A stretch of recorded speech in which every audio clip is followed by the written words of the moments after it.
was no way for you to contact your friends and family and your fiancé and tell them you were alive? It would have been difficult. But not impossible. No. No.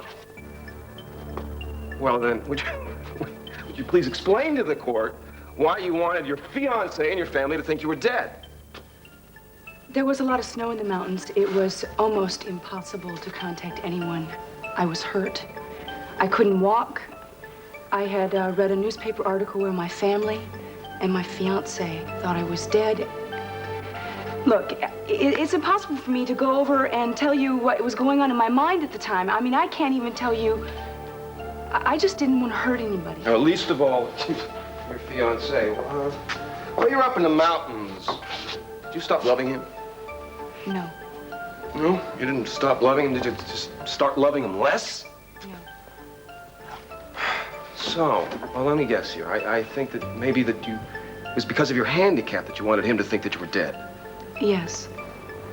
I was foolish. I thought I couldn't lead a productive life if I was unable to walk. I know that that's not true now. But the reason I didn't want to come back to Santa Barbara was because I was afraid I would be a burden to him.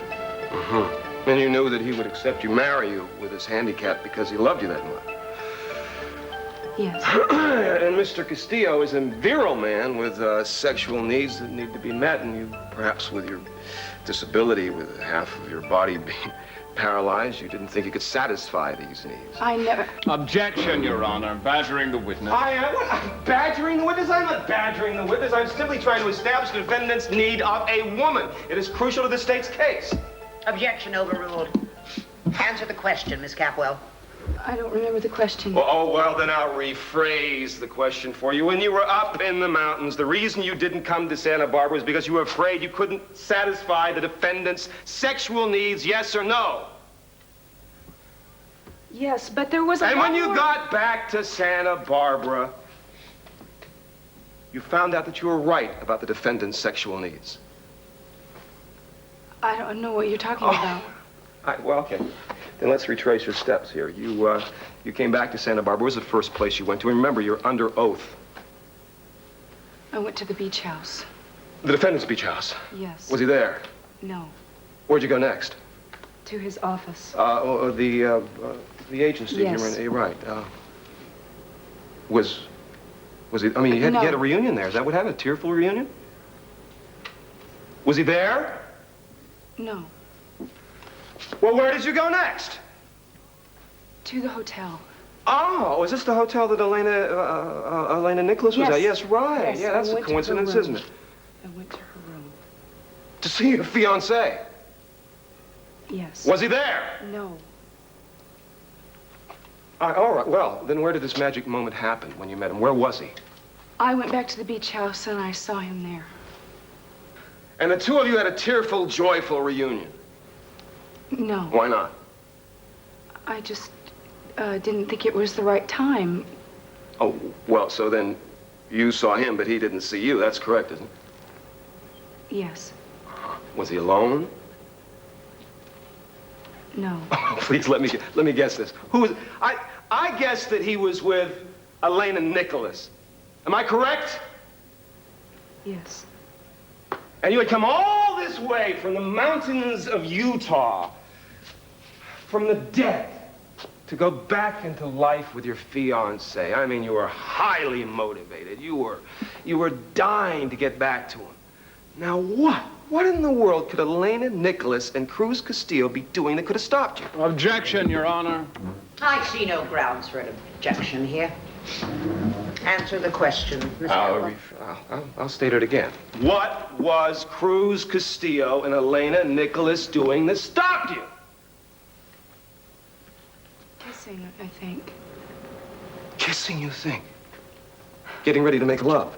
No. Elena was the one who What was was she going doing? She was forcing Cruz Castillo to kiss her in his own home? Is that what you're saying?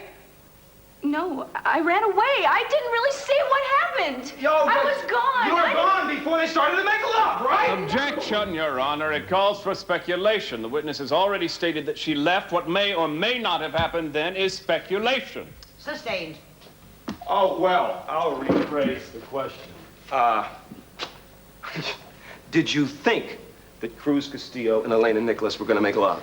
I don't know. I just... Oh, come on! If you didn't think that, then why didn't you move in with your father? The relationship was over because he was having an affair with Elena Nicholas. You gave him the choice. He had to take the choice. He chose you, so he murdered Elena Nicholas. No! He murdered Elena Nicholas to have you! Objection!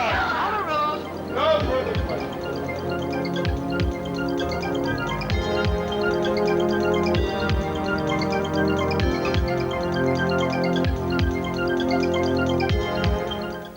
Give you a chance to answer one of the questions Mr. Timmons asked you.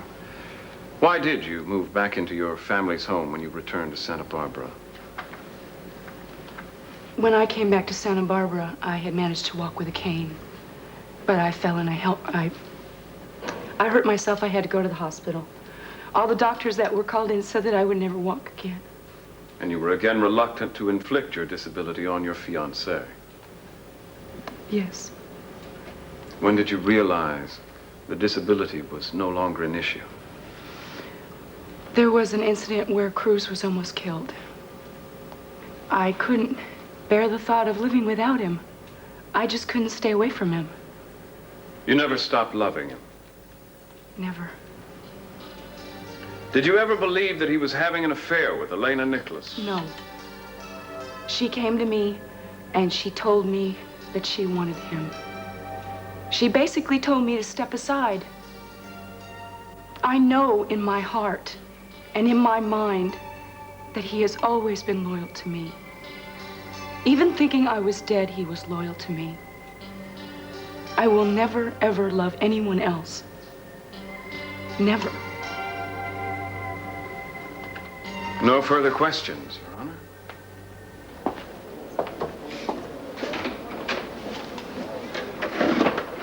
Redirect. Go ahead, Mr. Timmons. Well, I have to say I'm quite moved by your testimony, Miss Capella. A love like you and Cruz Castillo, what you've had is certainly different in this day and age. Your Honor. I'm getting to the question, Miss Capwell. How long have you and Cruz Castillo been in love?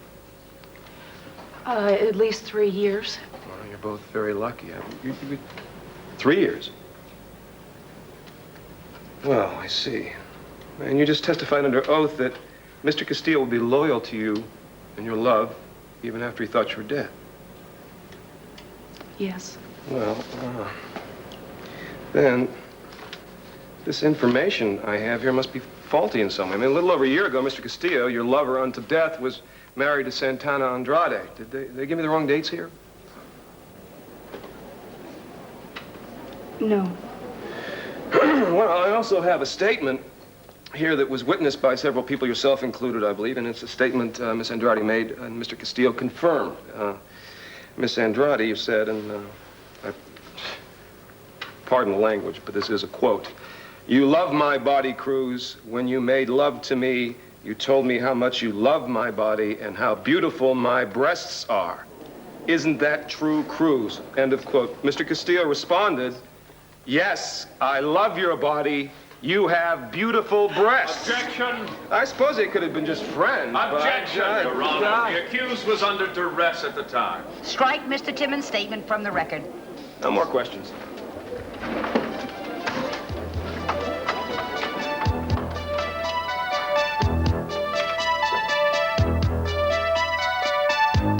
Would both counsels please approach the bench? You like that Santana? Oh, I mean, I thought you were You're a real genius, Timmons. Mr. Capwell, I had reservations, but I allowed you to question your sister, and you handled it very well. However, I see now that your wife has been called as a witness for the prosecution, and, well, I cannot permit you to question her. Miss Wainwright will have to conduct any defense questioning of Mrs. Capwell. I'm assuming, of course, that that's agreeable to you, Mr. Timmons. Oh, Your Honor, I think it's a brilliant solution. And may I say, I think the way you've conducted this trial has been... Court will be adjourned until 9:50. All rise. Are you all right? I'm so sorry. I didn't mean to let you You down. didn't let me down. Everybody in this courtroom knows what you ever against. You did a nice job. So I couldn't have done it if I couldn't have looked at you. Baby, I want to know too. Let's go. I love you. Give me a second, man. Give me a second. I love you. your hands off me, son, man.